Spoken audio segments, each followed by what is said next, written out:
بہران اس وقت کرابے مینشن کے پچھلے باغ میں کھڑا تھا، ایک ہاتھ جیب میں، دوسرے ہاتھ سے کافی کا کپ تھامے، جیسے کسی گہری سوچ میں ڈوبا ہو، مگر جوں ہی مریم اندر آئی وہ مسکرا دیا جیسے اسی لمحے کا انتظار کر رہا ہو۔ مدھو مکھی تم آئی بھی اور میں نے محسوس بھی نہیں کیا، حیرت ہے۔ وہ شرارت سے بولا، تم نے واقعی محسوس نہیں کیا ہے، بس یوں ہی کہہ رہے ہو؟ مریم نے ہلکی سی مسکراہٹ کے ساتھ پوچھا۔ بہران نے چائے کا کپ میز پر رکھا اور ایک قدم آگے بڑھایا۔ اگر میں کہوں کہ تمہارے قدموں کی آہٹ نے مجھے ہوش میں کر دیا تھا تو یقین کرو گی؟ مریم نے نظریں چرائیں، مگر اس کے چہرے پر مسکراہٹ مزید گہری ہو گئی۔ ویسے تم نے کہا تھا کہ مجھ سے کچھ کہنا ہے؟ بہران نے آہستہ سے کہا، نظریں سیدھا اس کے چہرے پر جمائے ہوئے۔ مریم نے گہری سانس لی، پھر بولی، ہاں میں نے رات تمہاری موجودگی محسوس کی تھی، جیسے تم میرے قریب ہو، اگر تم نہیں آئے تھے تو پھر یہ سب۔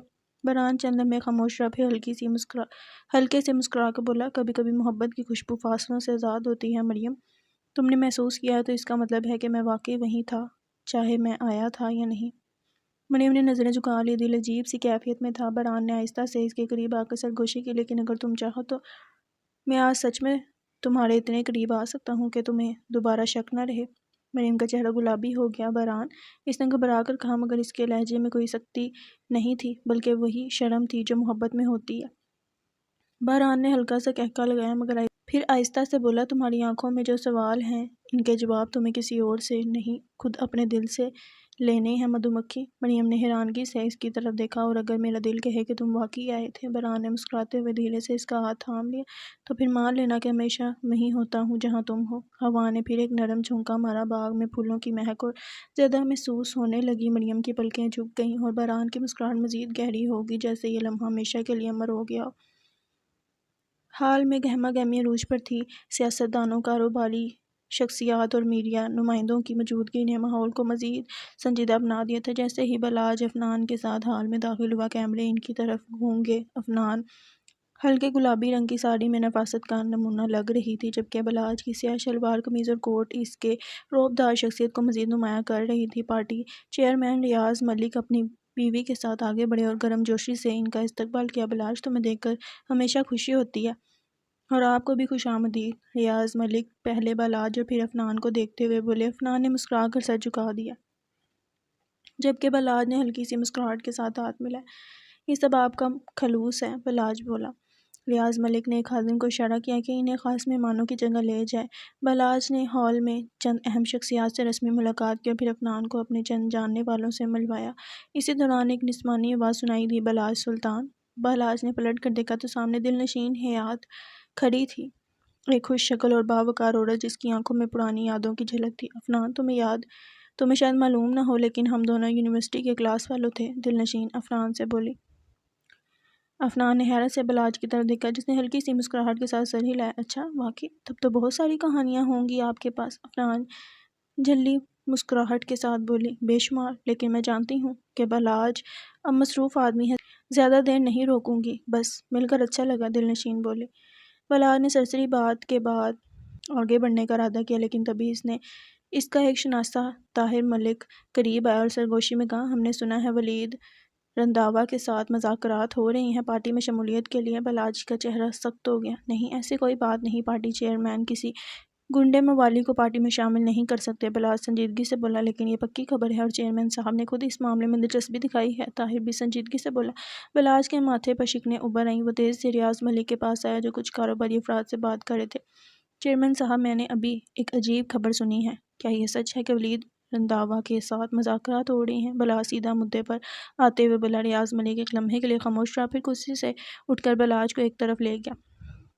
دیکھو بلاج، سیاست صرف اصولوں کا نام نہیں، بعض اوقات مصلحتیں بھی دیکھنی پڑتی ہیں۔ ولید کے کچھ حلقوں میں اثر و رسوخ ہے اور اس کا ساتھ ہمیں اگلے الیکشن میں فائدہ دے سکتا ہے، ریاض ملک اسے سمجھاتے ہوئے بولے۔ بلاج کی آنکھوں میں غصہ چمک اٹھا، لیکن آپ جانتے ہیں وہ کون ہے؟ ایک سڑک چھاپ گنڈا۔ عوام کا رد عمل اچھا نہیں آئے گا، ووٹ بینک پر اثر پڑے گا، یہ فیصلہ پارٹی کے لیے نقصان دہ ہوگا، بلاج بھی سمجھاتے ہوئے بولا۔ ہمیشہ وہی نہیں ہوتا جو ہم چاہتے ہیں، بعض اوقات ہمیں وہ بھی کرنا پڑتا ہے جو ضروری ہو، ریاض ملک گہری سانس لیتے ہوئے بولے۔ بلاج کا چہرہ سخت ہو گیا، اگر آپ نے اس آدمی کو پارٹی میں شامل کیا تو میں پارٹی اور اپنے عہدے سے استعفیٰ دے دوں گا، بلاج تھوڑا سختی سے بولا۔ ریاض ملک کی آنکھوں میں حیرت دھر رہی۔ بلاج، تم جانتے ہو کہ تم ہمارے لیے کتنے اہم ہو، اب تم ہمیں بلیک میل کرو گے؟ ریاض ملک بے بسی سے بولے۔ آپ جو بھی سمجھیں، لیکن میں اپنے اصولوں پر سمجھوتہ نہیں کر سکتا، بلاج سخت لہجے میں بولا۔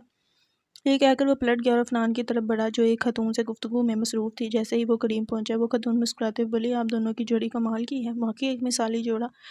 افنان نے شرمیلی مسکراہٹ کے ساتھ بلاج کو دیکھا، لیکن وہ ابھی بھی گہری سوچوں میں گم تھا۔ چند رسمی جملوں کے بعد وہ دونوں کھانے کی طرف بڑھے جہاں ہلکی پھلکی گفتگو ہوئی، لیکن بلاج کا دھیان مسلسل پارٹی کے فیصلے پر تھا۔ آخرکار تقریب ختم ہوئی اور دونوں سلطان حویلی کے لیے روانہ ہو گئے۔ گاڑی کے اندر افنان نے محسوس کیا کہ بلاج کچھ کہنے کے لیے الفاظ تلاش کر رہا تھا۔ کیا بات ہے، کچھ پریشان لگ رہے ہیں؟ افنان نرمی سے بولی۔ بلاج نے ایک نظر اس پر ڈالی اور گہری سانس لے کر باہر دیکھنے لگا۔ کچھ فیصلے بہت مشکل ہوتے ہیں افنان، لیکن بعض اوقات ہمیں یہ طے کرنا ہوتا ہے کہ ہم کون سا راستہ چنتے ہیں۔ بلاج مایوسی سے بولا کہ افنان نے حیرت سے اسے دیکھا۔ گاڑی سڑک پر دوڑ رہی تھی، لیکن بلاج کے ذہن میں طوفان مچا ہوا تھا۔ اس نے ایک فیصلہ کر لیا تھا اور اب اس پر قائم رہنا تھا۔ گاڑی کے اندر اب بھی خاموشی چھائی ہوئی تھی۔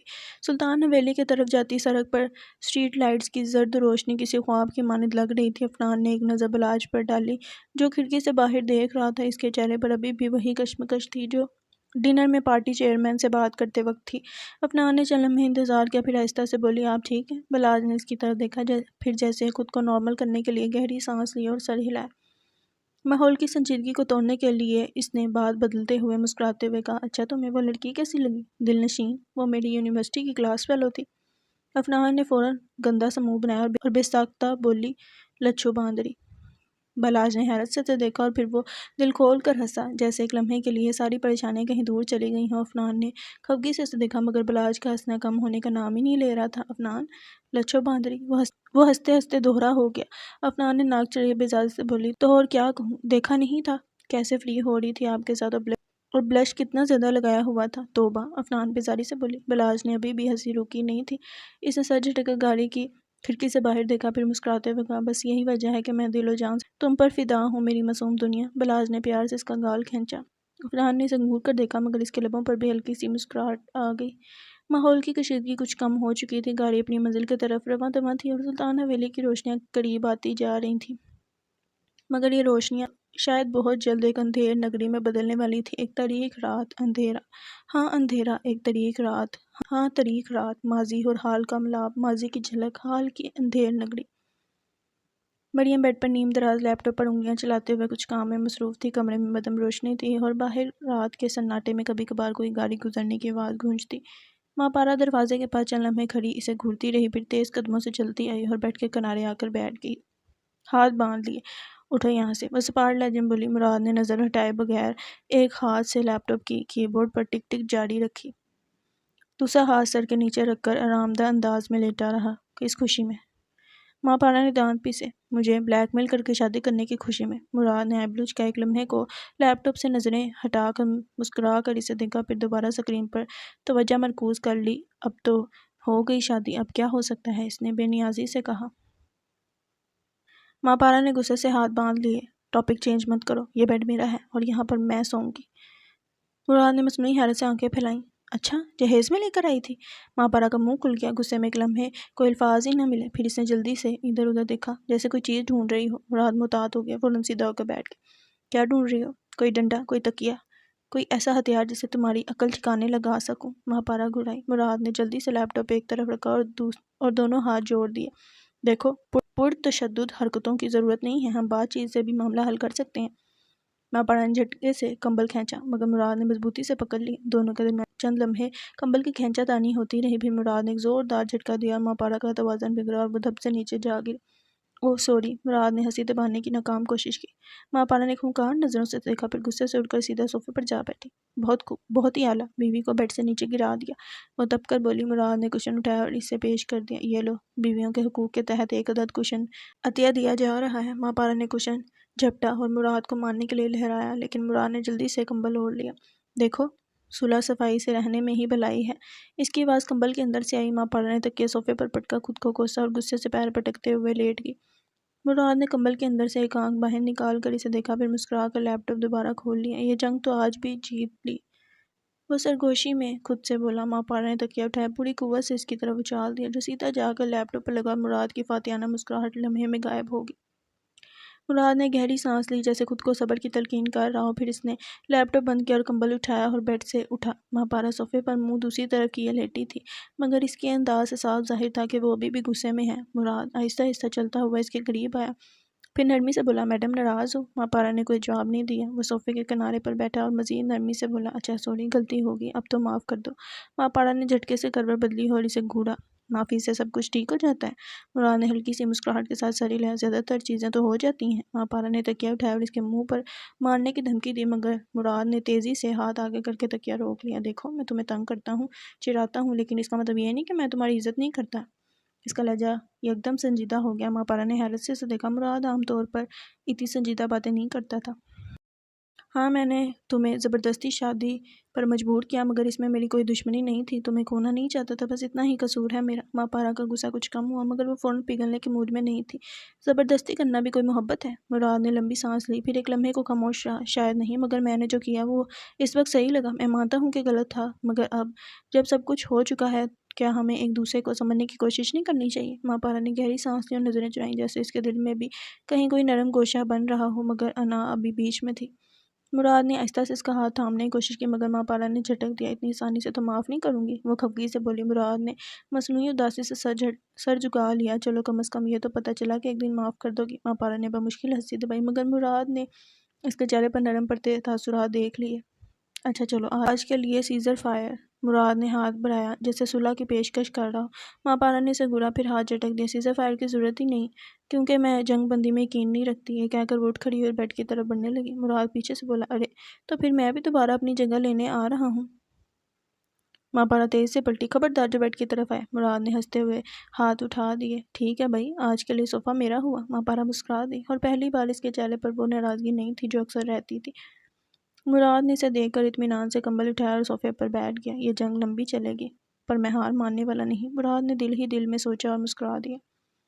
رات اپنی تمام تر خاموشیوں کے ساتھ حویلی پر سایہ فگن تھی۔ چاندنی کھڑکی سے اندر جھانک رہی تھی، جیسے کسی راز میں شرکت ہونا چاہتی ہو۔ ہلکی ٹھنڈی ہوا نے پردوں کو سرسرایا، پورا کمرہ اس مدھم روشنی میں جیسے کسی خواب کی طرح لگ رہا تھا۔ مریم اپنے نرم بستر پر سکون سے سو رہی تھی، مگر چہرے پر ہلکی سی بے چینی تھی، جیسے کوئی اندیکھی الجھن اس کے ساتھ سوئی ہو۔ اس کے قریب رکھی لکڑی کے میز پر ایک نیلی مخملی جلد والی ڈائری رکھی تھی، جس پر سنہری حروف میں لکھا تھا، بکھری یادیں۔ یہ وہ ڈائری تھی جس میں مریم روز اپنی الجھنیں، اپنی خوشیاں اور اپنے دل کے راز لکھتی تھی۔ اچانک کھڑکی کے باہر کوئی سایہ ہلا، پھر ایک مدھم سی آواز آئی، جیسے کوئی دبے قدموں چل رہا ہو۔ کچھ ہی لمحوں میں کھڑکی ہلکی سی کھلی اور دبیز اندھیرے میں ایک سائے نے آہستہ سے اندر قدم رکھا۔ وہ سایہ کوئی اور نہیں، باران تھا۔ وہ ہمیشہ کی طرح خاموشی سے آیا، جیسے یہ سب اس کی عادت بن چکی ہو۔ اس کا دل جانے کیوں ہر رات مریم کے پاس کھینچا چلا آتا تھا، اور وہ دبے قدموں چلتا ہوا مریم کے قریب آ کر بیٹھ گیا۔ چاندنی کی روشنی میں اس کا چہرہ نرم مگر گہری سوچوں میں ڈوبا ہوا لگ رہا تھا۔ باران نے آہستہ سے ہاتھ بڑھایا اور مریم کے بالوں میں انگلیاں چلانے لگا۔ وہ گھنے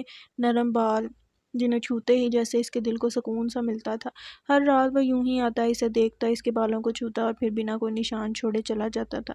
یہ ایک انکہی محبت تھی جو ہر رات خاموشی سے سانس لیتی تھی۔ مریم نے نیند میں جیسے کسی کی موجودگی کو محسوس کیا۔ وہ ہلکی سی کروٹ بدلنے لگی، پلکیں تھوڑی سی لرزیں، مگر نیند اب بھی اس پر حاوی تھی۔ باران نے آہستہ سے اس کی پیشانی پر نظریں جمائیں، جیسے اس کے خوابوں میں جھانکنے کی کوشش کر رہا ہو۔ کمرے میں صرف سانسوں کی مدھم آواز تھی۔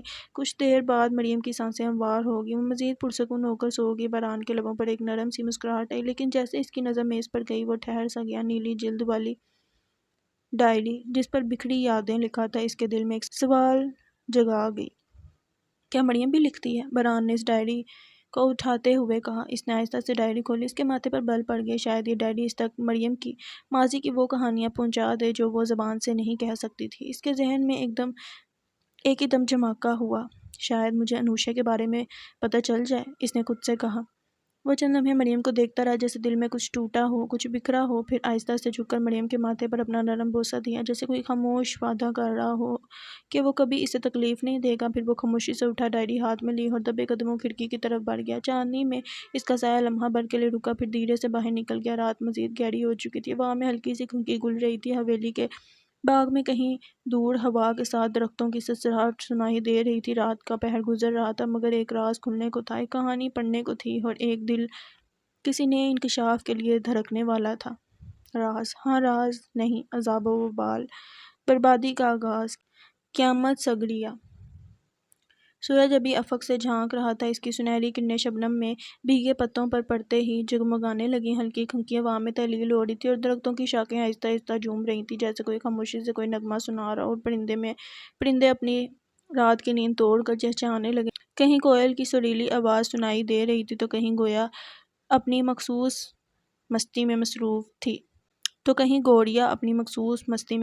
تھی۔ سورج کی نرم کرنیں کھڑکی کے باریک پردوں سے چھن کر کمرے میں داخل ہو رہی تھی، ہلکی کھنک ہوا کھڑکی سے آ رہی تھی جو کمبل کو ذرا سا ہلا رہی تھی۔ کمرہ ایک شاہانہ مگر نفیس ذوق کا عکاس تھا، دیواروں پر گہرے خاکی اور سرمئی رنگ کا امتزاج، ایک جانب لکڑی کا وسیع بک شیلف جس میں ترتیب سے رکھی ہوئی کتابیں باران کے سنجیدہ ذوق کا پتہ دیتی تھیں، اور دوسری طرف ایک بلیک لیدر صوفہ جو کہ کمرے کے جدید مگر شاہانہ انداز کو مکمل کر رہا تھا۔ سائڈ ٹیبل پر ایک گھڑی رکھی تھی جو صبح کے 8 بجا چکی تھی، مگر کمرے کا مکین اب بھی نیند کی گہری وادی میں تھا۔ باران بستر پر شرٹ لیس الٹا لیٹا تھا، اس کا کمبل نیچے سرک چکا تھا۔ روشنی جب اس کی کسرتی مضبوط جسم پر پڑی تو اس کی چمک مزید نمایاں ہوتی تھی، اس کے چوڑے کندھے، سخت مسلز اور کمر کی مضبوطی کسی جنگجو کا پتہ دیتی تھی۔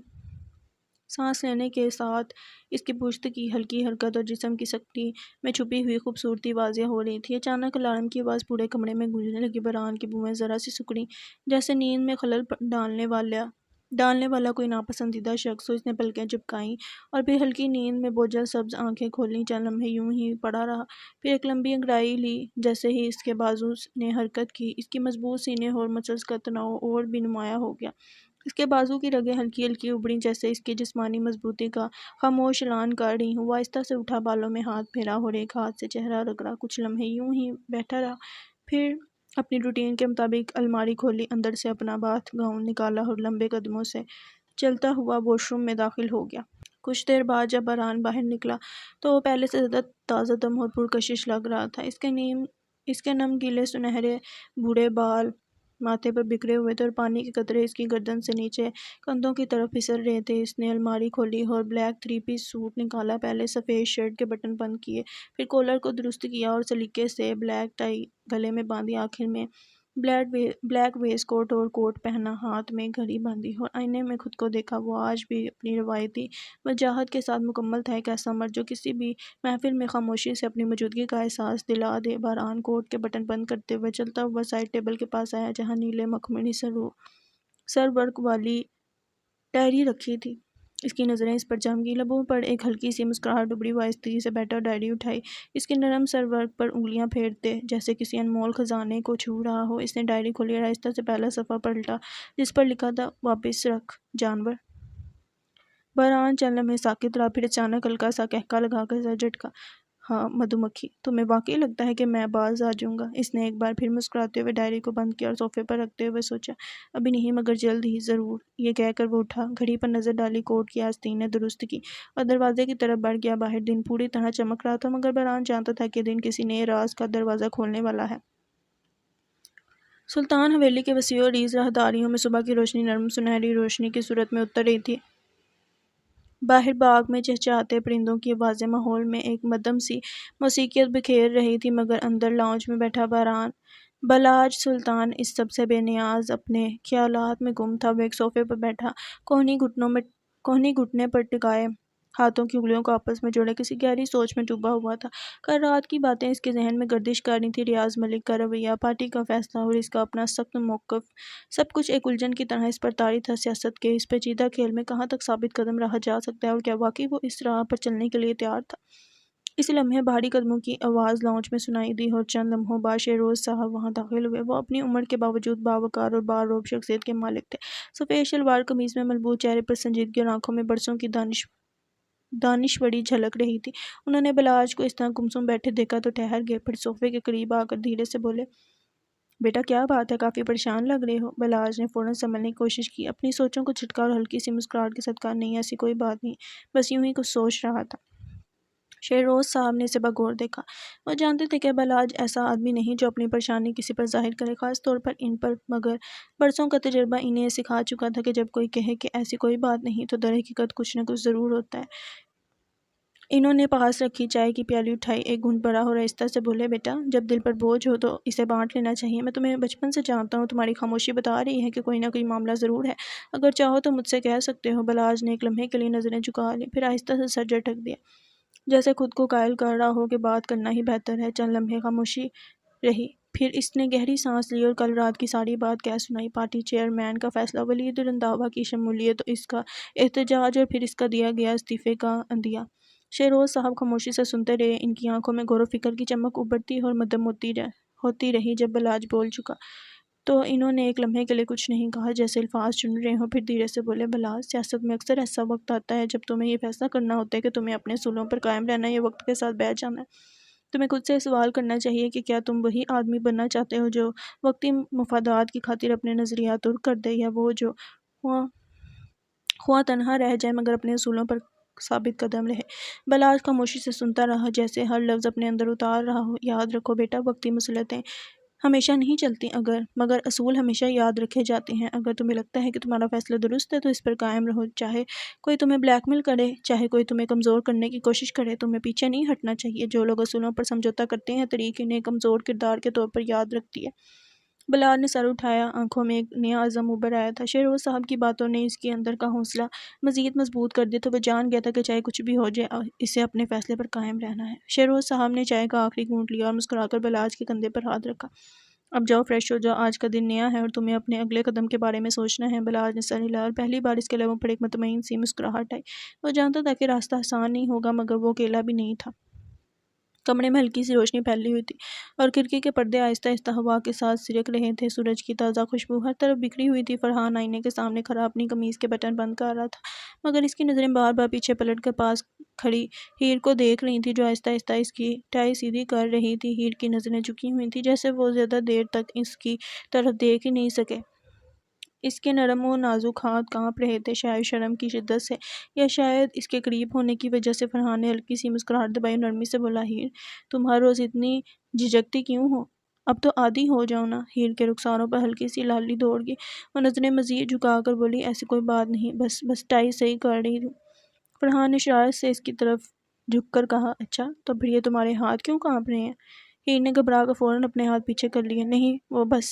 فرحان نے مسکرا کر اس کا ہاتھ پکڑ لیا۔ یہ ہاتھ ہٹا کر تو دیکھو، شاید مجھے واقعی جانے کا ردہ ترک کرنا پڑے۔ ہیر کا دل تیز تیز دھڑکنے لگا، وہ فوراً پیچھے ہٹنے لگی، مگر فرحان نے نرمی سے اس کی کلائی تھام لی۔ اتنی جلدی کہاں جا رہی ہو؟ ابھی تو میں نے تم سے دن بھر کے لیے دعا بھی نہیں لی۔ ہیر نے گھبرا کر نظریں اٹھائیں اور فوراً دوبارہ جھکا لیں۔ اللہ حافظ، اچھے سے جائیں گا۔ فرحان نے آہستہ سے اس کے بالوں کو چھوا اور میرا حوصلہ، وہ تو تمہاری ایک مسکراہٹ پر ٹکا ہے۔ ہیر نے بمشکل ایک ہلکی سی مسکراہٹ دی، مگر رخساروں کی سرخی اور گہری ہو گئی۔ فرحان نے مسکرا کر اس کا چہرہ تھوڑا سا اوپر کیا، بس یہی تو چاہیے تھا۔ جیسے ہی وہ مزید قریب ہونے لگا، دروازہ اچانک سے دھڑاک سے کھلا اور ایک ننھا وجود تیزی سے اندر آیا۔ آپی، میں آ گئی۔ مصطفیٰ اپنی توتلی زبان میں خوشی سے چلاتا ہوا سیدھا ہیر سے لپٹ گیا۔ ہیر جھٹ سے ایک قدم پیچھے ہٹ گئی اور شرم سے رخ پھیر لیا، جبکہ فرحان نے بے اختیار ماتھے پر ہاتھ مارا۔ کیا ہوا میرے ہیرو؟ فرحان نے کوشش کی کہ اپنی کفکی چھپائے۔ مصطفیٰ نے اپنی ننھی سی مٹھی کھولی، ایک چمکدار کنکر دبا ہوا تھا۔ یہ میں نے باغ میں ڈھونڈا، کتنا پیارا ہے نا؟ ہیر نے فوراً خود کو سنبھالا اور مسکراتے ہوئے اس کے بالوں میں ہاتھ پھیرا۔ ہاں مصطفیٰ، بہت پیارا ہے۔ مصطفیٰ خوشی سے اچھل کر فرحان کی ٹانگوں سے لپٹ گیا۔ ہان، آپ کیا کر رہے تھے؟ فرحان نے جلدی سے گلا صاف کیا۔ کچھ نہیں، میں آفس جا رہا تھا۔ مصطفیٰ نے معصومیت سے ہیر کی طرف دیکھا، پھر فرحان کی طرف شرارتی لہجے میں بولا، نہیں ہان، میں نے دیکھا آپ آپی کو پکڑ رہے تھے۔ ہیر کا چہرہ شدت سے لال ہو گیا اور وہ فوراً مصطفیٰ کی طرف متوجہ ہوگی۔ چلو میں تمہیں چاکلیٹ دیتی ہوں۔ فرحان نے بے بسی سے مصطفیٰ کو دیکھا، یہ چھوٹا جاسوس کہاں سے آ گیا؟ مصطفیٰ نے کہکا لگایا، میں بہادر جاسوس ہوں۔ ہیر نے شرم سے نظریں نیچی کر لیں، جبکہ فرحان مسکرا دیا۔ مصطفیٰ نے ہنستے ہوئے فرحان کے گلے میں باہیں ڈال دیں۔ ہان، آپ چاکلیٹ لائیں گے نا میرے لیے؟ بالکل، لیکن شرط یہ ہے کہ اگلی بار اچانک نہ آنا، فرحان نے شرارتی نظروں سے کہا۔ ہیر نے فوراً مصطفیٰ کو اپنے قریب کر لیا۔ نہیں، مصطفیٰ جب چاہے آ سکتا ہے۔ فرحان نے مصنوعی ناراضگی سے سر جھٹکا، بس اب تو یہ ہمیشہ میرا مزہ خراب کرے گا۔ ہیر نے نرمی سے مسکرا کر مصطفیٰ کی پیشانی چومی، جبکہ فرحان بے اختیار ان دونوں کو دیکھتا رہا۔ پھر ہیر بولی، فرحان، آپ ہمیں راستے میں سلطان حویلی ڈراپ کر دیجیے گا، یہ کب سے ضد کر رہا تھا۔ ہیر بولی تو فرحان نے سر اس بات میں لایا، جبکہ مصطفیٰ خوشی سے اچھلنے لگا۔ کچھ ہی دیر میں وہ لوگ گھر سے نکلے۔ پہلے فرحان نے انہیں سلطان حویلی ڈراپ کیا اور خود آفس کی جانب گاڑی دوڑا دی۔ صبح کی نرم روشنی سلطان حویلی کی کشادگی میں پھیل رہی تھی۔ بڑے دروازے کے باہر ایک چمچماتی گاڑی آ کر رکی۔ دروازے پر کھڑے گارڈ نے گردن گھما کر اندر جھانکا اور پھر دروازہ کھول دیا۔ جیہان نے گاڑی بند کی، گوگلز آنکھوں سے ہٹائے اور حویلی کے وسیع آنگن میں داخل ہو گیا۔ سلطان حویلی کی شان و شوکت کا ہمیشہ سے چرچا تھا اور آج بھی ہر چیز ویسی شاندار تھی جیسی وہ بچپن میں دیکھا کرتا تھا۔ وہ ابھی اندر بڑھ ہی رہا تھا کہ سامنے سے رتابہ سلطان آتی دکھائی دی۔ ارے جیہان بیٹا، کیسے ہو تم؟ رتابہ سلطان نے خوش اخلاقی سے پوچھا۔ جیہان نے مؤدبانہ انداز میں سر جھکایا۔ میں بالکل ٹھیک ہوں آنٹی، آپ کیسی ہیں؟ رتابہ سلطان نے نرمی سے مسکراتے ہوئے جواب دیا۔ میں بھی ٹھیک ہوں اللہ کا شکر، لیکن تم کھڑے کیوں ہو؟ بیٹھو نا۔ جیہان نے کہا۔ جی آنٹی، بس وہ میں یونیورسٹی جا رہا تھا تو سوچا مہین کو بھی اپنے ساتھ ہی لیتا جاؤں۔ رتابہ بیگم نے حیرانگی سے پوچھا۔ اوہ، تو تم دونوں ایک ہی یونیورسٹی میں پڑھتے ہو؟ جیہان نے اس بات میں سر ہلاتے ہوئے کہا۔ جی آنٹی، بس ڈپارٹمنٹ الگ الگ ہیں۔ رتابہ بیگم خوش دلی سے بولی۔ اچھا چلو تم بیٹھو، میں بلاتی ہوں اسے۔ وہ اندر کی طرف بڑھ گئی جبکہ جیہان نے ادھر ادھر نظریں دوڑائیں۔ ابھی وہ آس پاس کا جائزہ ہی لے رہا تھا کہ اچانک کسی سے زور زور سے بھونکنے کی آواز آئی۔ جیہان فوراً الرٹ ہو گیا جیسے کسی حملے کے لیے تیار ہو، مگر پھر جلدی سے سنبھل کر ادھر ادھر دیکھنے لگا۔ چند قدم کے فاصلے پر اسے روکی کے ساتھ کھیلتا ہوا مصطفیٰ نظر آیا۔ جیہان نے ایک شیطانی مسکراہٹ کے ساتھ ان کی طرف قدم بڑھایا، ہاتھ باندھ کر کھڑا ہوا اور چہرے پر شرارت سجاتے ہوئے بولا۔ اوئے جانور، کیا کر رہا ہے؟ مصطفیٰ جو روکی کے ساتھ مصروف تھا فوراً غصے سے پلٹا، گھورتے ہوئے بولا۔ تم جانور؟ روکی نام ہے اس کا؟ جیہان کی ہنسی ایک دم بند ہو گئی۔ وہ کچھ لمحے کے لیے چپ سا ہو گیا۔ اسی وقت دلان جو یہ ساری کارروائی چھپ کر دیکھ رہی تھی زور سے ہنستی ہوئی سامنے آئی اور مذاق اڑانے والے انداز میں بولی۔ ہاں ہاں جیہان، چھوٹے بچے سے بھی ستری کروا لی تم نے۔ جیہان نے ناک سکیڑی۔ دلان، تم بس موقع ڈھونڈتی ہو میرا مذاق اڑانے کا۔ دلان نے ہنسی دباتے ہوئے کہا۔ ارے نہیں، بس سچ بول رہی ہوں۔ وہ آگے بڑھی اور جیہان سے گلے ملی۔ ویسے کافی دنوں بعد ملے ہو، سب ٹھیک؟ جیہان نے مسکراتے ہوئے جواب دیا۔ ہاں سب ٹھیک، بس آج ایک نیا مسئلہ کھڑا کرنے آیا ہوں۔ اتنے میں اوپر کی سیڑھیوں سے مہین اترتی دکھائی دی۔ وہ جیسے ہی نیچے پہنچی تو اس کی نظر سیدھا جیہان پر پڑی۔ دلان نے دونوں کو عجیب نظروں سے دیکھا اور آہستہ سے سرگوشی کی۔ میرا شک درست تھا، یہاں کچھ چل رہا ہے۔ جیہان نے اسے گھورا۔ دلان، فضول باتیں مت کرو۔ مہین سیدھا ان کے پاس آ کر رکی اور سوالیہ نظروں سے جیہان کو دیکھا۔ تم کب آئے؟ جیہان نے ہاتھ گھڑی پر مار کر کہا۔ کافی دیر ہو گئی ہے، تمہاری سواری لینے آیا تھا۔ مہین نے مسکرا کر اس بات میں سر ہلایا، لیکن ان کی یہ مختصر سی گفتگو ابھی ختم بھی نہ ہوئی تھی کہ اچانک ایک رکھد آواز گونجی۔ تم یہاں کیا کر رہے ہو جیہان؟ سب کی نظریں ایک طرف گھومی جہاں حنان غصے سے کھڑا تھا۔ جیہان نے ایک نظر اس پر ڈالی اور پرسکون لہجے میں بولا۔ میں یونیورسٹی جا رہا تھا تو سوچا مہین کو بھی ساتھ لے جاؤں۔ حنان نے سختی سے کہا۔ کوئی ضرورت نہیں ہے، میں اپنی بہن کو خود یونیورسٹی ڈراپ کر سکتا ہوں۔ رتابہ بیگم نے نرمی سے حنان کو سمجھانے کی کوشش کی۔ بیٹا، اس میں برائی کیا ہے؟ وہ بھی یونیورسٹی جا رہا ہے، لے جائے گا۔ حنان کی نظروں میں اب بھی غصہ تھا۔ یہ سچ تھا کہ وہ اپنی بہنوں کے معاملے میں اپنے بہنوئیوں پر بھی اعتبار نہیں کرتا تھا۔ عمانی، اس کو میں نے نہیں کہا یہاں آنے کو۔ مہین جو ابھی تک خاموش تھی یکدم بولی۔ بھائی، میں نے بلایا تھا۔ کہ سنتے ہی جیہان کی فاتحانہ مسکراہٹ ابھری اور اس نے معنی خیز انداز میں حنان کو دیکھا۔ حنان نے غصے سے مٹھیاں بھینچ لیں لیکن کچھ بولا نہیں۔ وہ چپ چاپ کھڑا رہا جبکہ جیہان کے چہرے پر جیت کی چمک تھی۔ رتابہ بیگم نے نرمی سے کہا۔ بیٹا جانے دو، آج بات کو مت بڑھاؤ۔ حنان نے مہین کی طرف سخت نظروں سے دیکھا جیسے اسے خبردار کر رہا ہو، لیکن وہ کچھ کہہ نہیں سکا۔ مہین خاموشی سے باہر نکلی۔ جہاں جیہان پہلے ہی اپنی گاڑی کی طرف بڑھ رہا تھا، حنان وہیں کھڑا انہیں جاتا دیکھتا رہا جبکہ دلان یہ سب تماشا دیکھ رہی تھی۔ جیہان اور مہین گاڑی میں بیٹھ چکے تھے۔ جیہان نے گاڑی سٹارٹ کے باہر نکل آیا۔ ماحول میں ہلکی ہلکی کھنکی تھی، شاید رات کی ہوا ابھی تک برقرار تھی۔ اندر خاموشی کا راج تھا، بس گاڑی کے ہلکے ہلکے چلنے کی آواز ماحول میں گونج رہی تھی۔ کچھ دیر بعد جیہان نے رخ مہین کی طرف کیا اور سنجیدگی سے بولا۔ ویسے شکریہ، بروقت بچا لیا تم نے، نہیں تو حنان بھائی کے ہاتھوں میرا جنازہ پکا تھا۔ مہین نے مسکراتے ہوئے شیشے سے باہر دیکھتے ہوئے کہا۔ کوئی بات نہیں، میری وجہ سے آئے تھے، تمہیں بچانا بھی تو میرا فرض تھا۔ گاڑی میں پھر خاموشی چھا گئی۔ جیہان کا دھیان سڑک پر تھا جبکہ مہین کھڑکی سے باہر دیکھتے ہوئے کچھ سوچ رہی تھی۔ کچھ لمحے بعد وہ بولی۔ ایک بات پوچھوں؟ جیہان نے ایک نظر اس پر ڈالی اور بولا۔ ہاں پوچھو۔ مہین نے گہری سانس لی اور پوچھا۔ اگر میں مر جاؤں تو تم کیا کرو گے؟ جیہان نے ایک لمحے کو چونک کر اس کی طرف دیکھا اور پھر بڑے ہی جذباتی لہجے میں بولا۔ میں بھی مر جاؤں گا۔ مہین کے چہرے پر خوشی کی چمک ابھری۔ وہ خوشگوار حیرت سے بولی۔ سچ؟ محبت میں؟ جیہان نے ایک لمحے کے لیے سنجیدہ ہو کر اس کی طرف دیکھا، پھر اچانک مسکرا کر بولا۔ نہیں، خوشی میں۔ مہین کی خوشی ایک سیکنڈ میں ہوا ہوگی۔ اس نے غصے سے جیہان کو گھورا۔ تمہارا دماغ ٹھیک ہے؟ جیہان نے ہنستے ہوئے کہا۔ کیا کریں، زبان قابو میں نہیں رہتی۔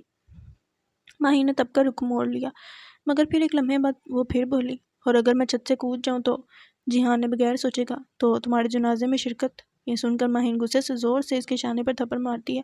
بدتمیزی مت کرو جیہان۔ جیہان کہکا لگا کر ارے تم ہی پوچھ رہی ہو اور جواب بھی تمہیں پسند کا چاہیے؟ ماہی نے ناک چڑھائی۔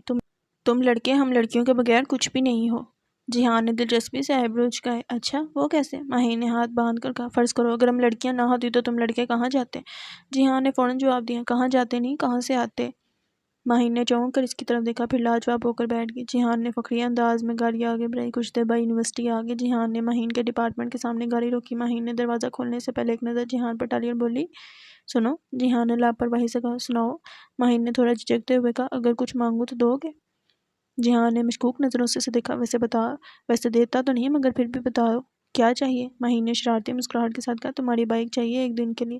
جہان نے حیرت سے اسے دیکھا جیسے اس کے کانوں پر یقین نہ آیا ہو۔ دھکا دوں یا خود چلی جاؤ گی؟ ماہین نے مایوسی سے ایک نظر اسے دیکھا، پھر مصنوعی ناراضگی سے بولی، تمہیں بائک مجھ سے زیادہ عزیز ہے؟ جہان نے فوراً سر ہلایا، جی ہاں۔ یہ سن کر ماہین نے غصے سے کہا، دفعہ ہو جاؤ، دیکھ لیا تمہیں بھی، میں تو بس تمہیں چیک کر رہی تھی، اور غصے میں گاڑی کا دروازہ بند کر کے ڈپارٹمنٹ میں چلی گئی۔ جہان ہلکی سی آہ بھرتے ہوئے آسمان کی طرف دیکھ کر بولا، یا اللہ اتنی مشکل سے مانی تھی پھر ناراض کر دیا، ایک تو میری زبان قابو میں نہیں رہتی۔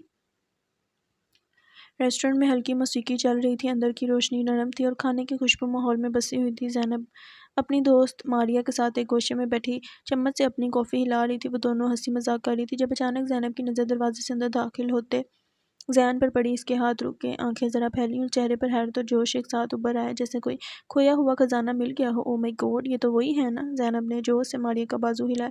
کون؟ ماریا نے حیرانگی سے پوچھا۔ ارے وہی شادی پہ ملے تھے زینب نے آنکھیں چمکاتے ہوئے کہا۔ کون زین؟ اوہو وہی جو مجھے پہلی ہی ملاقات میں چڑچڑا سا لگا تھا، لیکن وہ بڑے مزے کا بندہ ہے، بس ظاہر نہیں ہونے دیتا۔ ماریا نے گردن موڑ کر زین کو دیکھا جو کالے رنگ کی جیکٹ میں کافی سنجیدہ انداز میں کسی سے فون پر بات کرتے ہوئے اندر داخل ہو رہا تھا۔ وہ کافی مصروف لگ رہا تھا، جیسے اسے کسی اور چیز کی پرواہ نہ ہو۔ تو ماریا نے کندھے جھکائے۔ تو میں جا رہی ہوں بات کرنے، زینب پرجوش ہو کر بولی اور جلدی سے اپنی جگہ سے اٹھی۔ زینب تم ہوش میں تو ہو؟ وہ کتنی بڑی عمر کا آدمی ہے۔ ماریا نے اسے روکنے کی ناکام کوشش کی، لیکن زینب نے اس کی بات سنی انسنی کر دی اور زین کی طرف بڑھ گئی۔ زین جو اب فون رکھ چکا تھا ابھی اپنی ٹیبل پر بیٹھنے ہی والا تھا جب زینب اس کے سامنے آ کھڑی ہوئی۔ ہیلو سر، زینب نے جوش سے کہا جیسے کسی پرانے دوست سے ملی ہو۔ زین نے ایک نظر اوپر دیکھا، پھر دوبارہ موبائل کی اسکرین پر نظریں جما لیں۔ آپ کو یاد ہے نا ہم شادی پر ملے تھے، میں زینب ہوں، زینب نے خوشی سے کہا۔ زین نے بس اتنا ہی اور پانی کا گھونٹ لے لیا۔ زینب نے کرسی کھینچ کر اس کے سامنے بیٹھتے ہوئے کہا، آپ واقعی مجھے بھول گئے؟ ویسے مجھے پتا تھا آپ مجھے نہیں بھول سکتے، آخر میں اتنی دلچسپ جو ہوں۔ واقعی؟ زین نے اسپاٹ لہجے میں کہا اور اپنی جیکٹ درست کرنے لگا۔ اچھا چھوڑیں، آپ یہاں کیا کر رہی ہیں، کوئی اسپیشل کام؟ زینب نے تجسس سے پوچھا۔ یہ میرا ذاتی معاملہ ہے، زین نے مختصر جواب دیا۔ اوہ، اتنے روڈ کیوں ہیں؟ میں تو بس بات کر رہی تھی، زینب نے برا سا منہ بنایا۔ اور میں نہیں کرنا چاہتا، زین نے بغیر زینب کی طرف دیکھے جواب دیا۔ ویسے آپ کا غصہ اب بھی ویسا ہی ہے جیسے شادی پر تھا، میں نے کہا تھا نا مجھ سے بات کرنے کے بعد لوگ مجھے ہمیشہ یاد رکھتے ہیں، زینب نے ہنستے ہوئے کہا۔ زین نے گہرا سانس لیا جیسے اپنی برداشت آزما رہا ہو۔ تمہیں کوئی اور کام نہیں؟ ابھی تو بس آپ سے بات کرنی تھی، پھر کھانے کا آرڈر دوں گی، زینب نے بے فکری سے کہا۔ زین نے اسے زچ نظروں سے دیکھا اور کرسی سے اٹھنے ہی والا تھا کہ زینب نے فوراً کہا، اچھا میں چلی جاتی ہوں، لیکن کم از کم یہ تو بتائیں کہ آپ کا موڈ ہمیشہ ایسا خراب کیوں ہوتا ہے؟ زین نے اب کی بار سخت لہجے میں اس کا نام لیا اور اچانک اس کا بازو پکڑ کر اسے اپنے سامنے کر لیا۔ زینب کی آنکھیں حیرت سے پھیل گئی۔ مجھے غیر ضروری باتیں پسند نہیں اور نہ ہی میں چاہتا ہوں کہ تم میرے راستے میں آؤ، اس لیے بہتر ہوگا کہ مجھ سے دور رہو۔ زین کی آواز دھیمی مگر سخت تھی۔ اس کی نظریں زینب پر جمی ہوئی تھی۔ زینب کا چہرہ ایک دم سپاٹ ہو گیا جیسے اسے سمجھ نہ آ رہا ہو کہ کیا کہے۔ زین نے اس کا بازو چھوڑا بغیر مزید کچھ کہے ریسٹورنٹ سے باہر نکل گیا۔ زینب ایک پل کے لیے ساکت کھڑی رہی، پھر اس نے گہرا سانس لیا اور پلٹنے ہی لگی تھی کہ اس کی نظر فرش پر پڑی۔ زین کی جیب سے ایک کارڈ گر چکا تھا۔ یہ کیا ہے؟ زینب نے کارڈ اٹھایا اور غور سے دیکھا۔ کارڈ پر زین کا نام اور ایک پاکستانی نمبر درج تھا۔ زینب نے ہلکی سی مسکراہٹ دبائی اور کارڈ اپنی بیگ میں رکھ لیا۔ چلو کچھ تو ہاتھ آیا، وہ خود سے بولی اور اپنی کرسی کی طرف چل دی۔ وہ واپس اپنی کرسی پر آ کر بیٹھی تو ماریا بولی، کروا لی بےعزتی؟ اس میں بےعزتی والی کیا بات ہے؟ زینب لاپرواہی سے بولی، تم کب سے لڑکوں کے پیچھے بھاگنے لگی اور وہ بھی اتنے ایجڈ؟ ماریا نے سوال داغا۔ ارے نہیں، پیچھے نہیں بھاگ رہی، بس ویسے ہی کافی کول بندہ ہے، اتنا بھی ایجڈ نہیں ہے، صرف 38 کا ہی ہے۔ زینب لاپرواہی سے بولی تو ماریا کی آنکھیں حیرت سے پھیلی۔ 38؟ ماریا چیخی۔ زینب اپنا علاج کرواؤ، ماریا کہتے ساتھ اٹھی اور وہاں سے چل دی، کیونکہ اس کا موڈ خراب ہو چکا تھا، جبکہ زینب کو ردی برابر بھی فرق نہ پڑا۔ یونیورسٹی میں مہین کا موڈ پورا دن آف رہا۔ اس نے کئی بار خود کو سمجھایا کہ یہ جیہان کی عام عادت ہے، لیکن پھر بھی غصہ کم نہیں ہو رہا تھا۔ آخر وہ کون ہوتا ہے اس کی بائی کے لیے اسے رد کرنے والا؟ دوسری طرف جیہان کو بھی احساس ہو گیا تھا کہ آج تو اس نے کچھ زیادہ ہی بول دیا، اور اب وہ بس ایک ہی کام کر سکتا تھا، مہین کو منانے کا منصوبہ۔ دوپہر کے وقفے میں مہین اپنے ڈپارٹمنٹ کی دوستوں کے ساتھ کیفے میں بیٹھی تھی۔ اس کا موڈ ابھی تک خراب تھا اور وہ اپنے جوس کے اسٹرو کو بے دلی سے گھما رہی تھی۔ تبھی سامنے سے جیہان آتا دکھائی دیا۔ اس کے ہاتھ میں ایک بڑا سا چاکلیٹ شیک تھا جس پر اوپر وپ کریم اور چاکلیٹ چپس بھی تھے۔ وہ مہین کی طرف بڑھا اور بغیر اجازت لیے اس کے سامنے بیٹھ گیا۔ مہین نے ایک نظر اوپر کی، پھر نظریں پھیر کر جوس پینے لگی جیسے اس کی موجودگی کا کوئی اثر نہ ہو۔ جیہان نے میز پر شیک رکھتے ہوئے کہا، یہ خاص طور پر تمہارے لیے لایا ہوں کیونکہ مجھے معلوم ہے کہ تمہیں چاکلیٹ شیک بہت پسند ہے۔ مہین نے کوئی جواب نہ دیا۔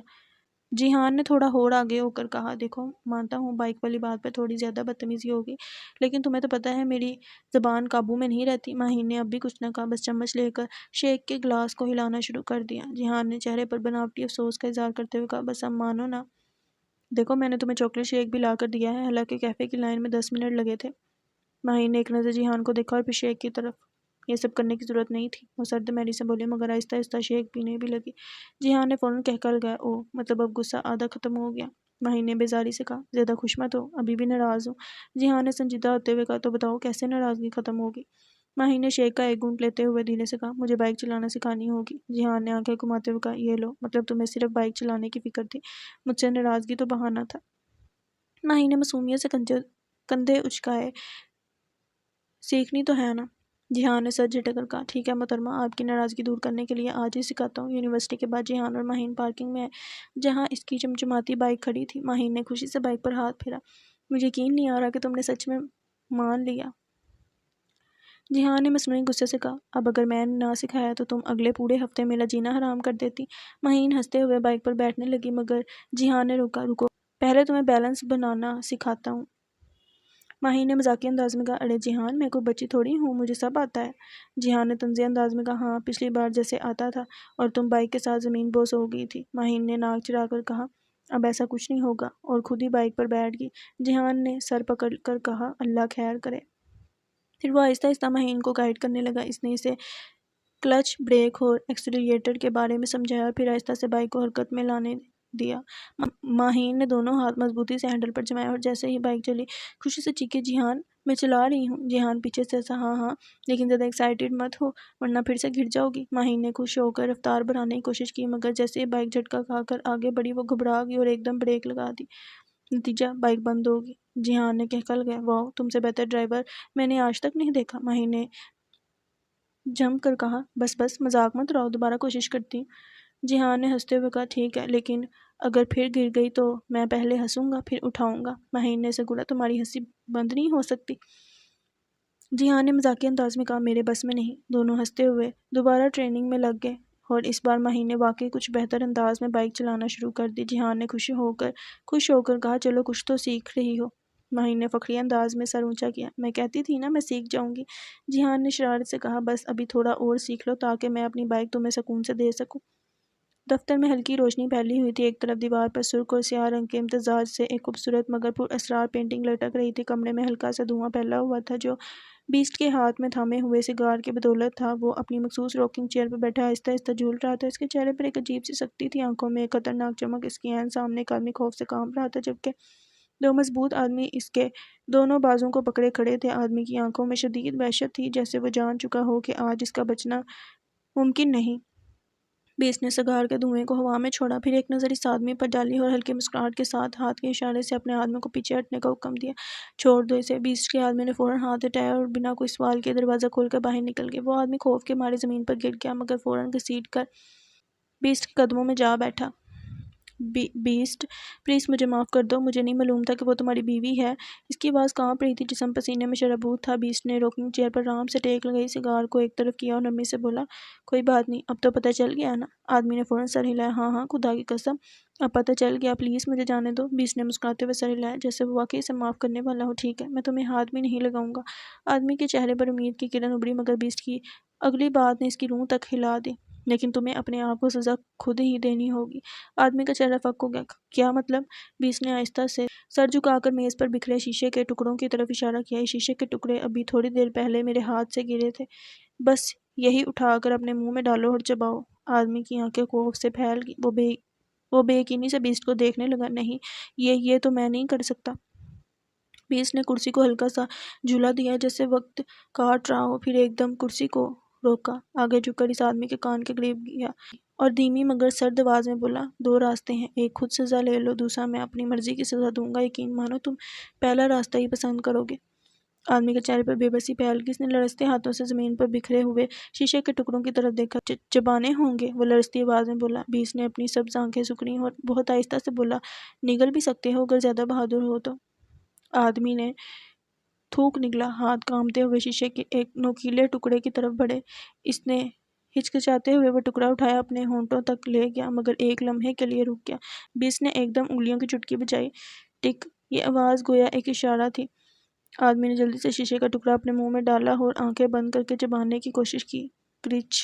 پہلا چبانے کے ساتھ ہی اس کی زبان اور مسوڑوں سے خون بہنے لگا۔ اس کے چہرے کی رنگت بدلنے لگی، آنکھیں باہر کو ابھرنے لگیں، مگر وہ رک نہیں سکتا تھا۔ اس نے ایک اور بار شیشے کو چبایا اور اس کے منہ سے ایک دل روز چیخ نکلی، بس بس بس، میں نہیں کر سکتا۔ وہ چیختے ہوئے زمین پر گر گیا، خون اس کے ہونٹوں اور ٹھوڑی پر بہہ رہا تھا۔ بیس نے نوکنگ چیئر کو جھلایا، ایک لمبا کش لیا اور ہلکے سے سر جھٹکا۔ بزدل! آدمی نے کپ کپاتے ہوئے بیس کی طرف دیکھا، آنکھوں میں صرف رحم کی بھیک تھی۔ پلیز پلیز مجھے معاف کر دو۔ بیس نے سگار کو راکھ دان میں مسلا، آگے جھک کر آدمی کے قریب آیا، نرمی سے بولا، تمہاری قسمت تمہارے ہاتھ میں تھی، مگر تم نے غلط انتخاب کیا، فیصلہ میرا ہے۔ شیشہ اس کے منہ میں چپ گیا تھا، زبان اور مسوڑوں سے خون کے فوارے پھوٹ رہے تھے، مگر بیس کی شرط پوری کرنے کے لیے مسلسل چبانے کی کوشش کر رہا تھا۔ درد کی شدت سے اس کا جسم جھٹکے کھا رہا تھا، مگر کوئی بھی اسے روکنے والا نہیں تھا۔ چند ہی لمحوں میں وہ زمین پر گرا اور اس کے منہ سے مزید خون بہنے لگا۔ اس کی سانسیں تیز ہو گئیں، مگر پھر اچانک وہ بے حرکت ہو گیا۔ دروازہ کھلا، ایک آدمی اندر داخل ہوا۔ اس نے ایک نظر خون سے بھرے فرش اور بے جان لاش پر ڈالی تو بیس مسکرا کر بولا، بیچارہ بہت بھوکا تھا، شاید غریب بھوک کے مارے شیشے کے ٹکڑے کھانے پر مجبور ہو گیا۔ وہ نہایت سفاکی سے اس خون اگلتی لاش کو دیکھ رہا تھا۔ بیس نے ایک نظر لاش پر ڈالی، پھر سگار کا ایک اور کش لے کر سرگوشی کی، یہی اصل سزا تھی۔ پھر اس نے کرسی کو مزید پیچھے جھکایا اور نیم تاریکی میں روکنگ چیئر پر جھولتے ہوئے آنکھیں بند کر لیں۔ مارکیٹنگ مینجمنٹ کا لیکچر جاری تھا۔ پروفیسر حاتم ہمیشہ کی طرح سنجیدگی سے وائٹ بورڈ پر پوائنٹس لکھ رہے تھے اور ساتھ ساتھ کلاس کو ایکسپلین بھی کر رہے تھے۔ برانڈنگ کی دنیا میں اگر آپ کا پروڈکٹ منفرد نہیں تو وہ مارکیٹ میں کھو جائے گا، اس لیے سر میں آئی کم ان؟ دروازے پر کھڑی دائن کی آواز نے کلاس کی توجہ اپنی طرف مبذول کر لی۔ حاتم نے سر اٹھا کر اسے دیکھا۔ اندر آؤ، وہ مختصر سا بولا۔ دائن نے سر ہلا اور اندر داخل، مگر سیدھی پچھلی سیٹ کی طرف جانے لگی۔ آگے آ کر بیٹھو۔ دائن نے رک کر چونک کر حاتم کو دیکھا۔ کیا؟ میں نے کہا آگے آ کر بیٹھو۔ لیکن سر میں ہمیشہ پچھلی سیٹ پر بیٹھتی ہوں، وہ احتجاجی انداز میں بولی۔ آج نہیں، حاتم نے سنجیدگی سے کہا اور اس کے لہجے میں کوئی گنجائش نہ دے کر وہ دانت پیستی ہوئی پہلی قطار میں آ کر بیٹھ گئی۔ جاتی ہے، زینب بھی نہیں آئی، اور اوپر سے یہ سب۔ وہ زیر لب بڑبڑائی، مگر حاتم نے سن لیا۔ کچھ کہا؟ نہیں سر۔ وہ جلدی سے سیدھی ہو کر بیٹھ۔ چند منٹ تو خاموشی رہی، پھر دائن کو چین نہیں آیا۔ سر، یہ پوائنٹ مجھے سمجھ نہیں آیا۔ سر پلیز دوبارہ ایکسپلین کریں۔ سر آپ نے جو اگزامپل دی وہ ریلیونٹ نہیں لگ رہی، کوئی اور دے سکتے ہیں؟ سر ایک اور سوال۔ حاتم نے مارکر رکھ کر گہری سانس لی اور دائن کو گھور کر دیکھا۔ مس دائن، آپ کے سوالات ختم ہو گئی یا میں لیکچر جاری رکھوں؟ سر لرننگ ایک نیور اینڈنگ پروسیس ہے، سوالات تو ہمیشہ رہیں گے، وہ معصومیت سے بولی، مگر اس کی آنکھوں میں شرارت تھی۔ کلاس میں دبی دبی ہنسی سنائی دی، مگر حاتم نے ایک سخت نظر ڈالی تو سب فوراً چپ ہو گئے۔ اگر مزید سوال کرنا ہے تو لیکچر کے بعد آفس آ جانا، ابھی خاموشی۔ وہ مزہ کرکرا کر دیا، وہ دھیرے سے بڑبڑائی اور آخر کار خاموش ہو گئی۔ کل کا لیکچر بہت اہم ہے کیونکہ میں اس ٹاپک کا ٹیسٹ لینے والا ہوں۔ کلاس میں ایک ہلچل مچ گئی۔ سر سرپرائز ٹیسٹ؟ یہ تو زیادتی ہے۔ سر یہ مارکس فائنلز میں شامل ہوں گے؟ حاتم نے سنجیدگی سے سر ہلایا۔ جی ہاں، یہ مارکس فائنلز میں شامل ہوں گے، سو بی پریپیئرڈ۔ یہ کہہ کر وہ اپنا سامان اٹھا کر کلاس سے باہر نکل گیا، جبکہ پیچھے پوری کلاس سر پکڑ کر بیٹھ گئی۔ یہ تو بہت بڑا ظلم ہو گیا، دائن نے افسوس سے کہا اور فوراً اپنی کتابیں سمیٹ کر حاتم کے پیچھے چل دی۔ سر ایک منٹ۔ حاتم نے رک کر پلٹ کر دیکھا، دائن اس کے پیچھے آ رہی تھی۔ کیا ہے مس دائن؟ اب کون سا نیا سوال ہے؟ سر یہ ٹیسٹ واقعی ضروری ہے؟ بالکل ضروری ہے، مگر سر ہم ذہنی طور پر تیار نہیں تھے، ایک دن کا نوٹس تو دینا چاہیے تھا نا۔ ذہنی تیاری کا تعلق کلاس میں توجہ دینے سے ہے، اور جہاں تک مجھے یاد ہے آپ کلاس میں باتوں میں زیادہ مصروف تھیں۔ دائن نے آنکھیں گھمائیں۔ سر، آپ ہمیشہ اتنی سنجیدہ کیوں رہتے ہیں؟ کبھی مسکرا بھی لیا کریں۔ حاتم نے ہلکی سی مسکراہٹ دبائی اور اسے معنی خیز نظروں سے دیکھا۔ تمہیں کیا لگتا ہے میں مسکراتا نہیں؟ بالکل نہیں۔ تو ابھی دیکھ لو۔ حاتم نے ہلکا سا مسکرا کر اسے چڑھایا۔ دائن چل میں حیرت سے دیکھتی رہی، پھر رخ موڑ لیا۔ ہائے، یہ مسکراتا بھی اچھا لگتا ہے۔ وہ زیر لب بولی۔ کچھ کہا؟ نہیں، کچھ بھی نہیں۔ وہ جلدی سے بولی اور کیفے کی طرف بڑھ گئی۔ حاتم نے مسکراتے ہوئے اسے جاتے دیکھا، پھر اپنا موبائل نکالا اور آفس کی طرف بڑھ گئی۔ یہ لڑکی ایک دن مجھے پاگل کر دے گی۔ وہ ہلکے سے ہنسا اور اپنے دفتر میں داخل ہو گیا۔ جیسے ہی گاڑی سلطان حویلی کے سامنے رکی، دائن فوراً دروازہ کھول کر اندر بھاگی۔ اندر بھاگنے لگی مگر حاتم نے بجلی کی سی تیزی سے اس کی کلائی پکڑ لی۔ کہاں جا رہی ہو بیگم صاحبہ؟ اس کی آواز میں دبی دبی سی شرارت تھی۔ حاتم، چھوڑو نا، میں تھک گئی ہوں۔ دائن نے معصومیت دکھانے کی ناکام کوشش کی مگر حاتم کی نظریں جیسے اس کی ہر حرکت کو پڑھ رہی تھیں۔ تھک گئی؟ ابھی تو حساب باقی ہے اور کل کے ٹیسٹ کی تیاری بھی کرنی ہے۔ حاتم نے نرمی مگر مضبوطی سے اسے اپنے ساتھ اندر لے جاتے ہوئے سیدھا کمرے میں پہنچایا، دروازہ بند کیا اور لوگ گھما دیے۔ حاتم، یہ کیا کر رہے ہو؟ دائن نے تھوڑا پیچھے ہونے کی کوشش کی مگر حاتم نے آہستہ سے اس کی کمر پر ہاتھ رکھا اور اسے خود کے قریب کر لیا۔ تمہیں لگتا ہے کہ تم مجھے کلاس میں سب کے سامنے تنگ کرو گی اور میں کچھ نہیں کہوں گا؟ میں نے تو کچھ بھی نہیں کیا، وہ مسکین سی شکل بناتے ہوئے بولی۔ واقعی؟ حاتم نے ایک نظر اس کی جھکی پلکوں پر ڈالی اور آہستہ سے اس کے چہرے کو قریب جھکا۔ بار بار باتیں کرنا، سوال پر سوال کرنا اور پھر معصوم بن جانا۔ دائن نے لب بھینچ لیا۔ وہ جانتی تھی کہ اب کوئی بہانہ نہیں چلے گا۔ میں نے تمہیں وارن کیا تھا دائن، اور اب تمہیں سزا ملے گی۔ سزا؟ کیسی؟ اس کے جملے مکمل ہونے سے پہلے حاکم نے اس کے گال پر ہلکے سے اپنے لب رکھ دیے۔ گرمی کی ہلکی لہر دائن کے چہرے پر دوڑ گئی۔ وہ دم سادے کھڑی رہی، دل زور زور سے دھڑک رہا تھا۔ حاتم کی انگلیاں اب بھی اس کی کمر پر ٹکی تھی اور وہ اسے بغور دیکھ رہا تھا۔ یہ کیا ہے؟ وہ گھبرا کر بولی، چہرہ سرخ ہو چکا تھا۔ یہ تمہاری پہلی سزا تھی۔ حاتم کے لبوں پر ایک معنی خیز مسکراہٹ تھی۔ اور اگلی سزا؟ دائن نے بے اختیار پوچھ لیا، پھر اپنی ہی بات پر شرما گئی۔ حاتم نے شرارت سے جھک کر سرگوشی کی۔ اگلی بار سزا اور سخت ہوگی مس دائن، اور شاید پھر میں صرف گال پر نہ رکوں۔ دائن نے فوراً حاتم کے سینے پر ہاتھ رکھ کر خود کو پیچھے کیا۔ حاتم، آپ بہت بوڑھے ہیں۔ حاتم نے کہکا لگایا اور اس کی ناک کو انگلی سے دبا کر بولا، اور تم بہت شرارتی ہو۔ اب جاؤ ورنہ میں واقعی تمہیں روک لوں گا۔ دائن کی آنکھیں مزید پھیلیں اور وہ جلدی سے دروازہ کھول کر باہر نکل گئی۔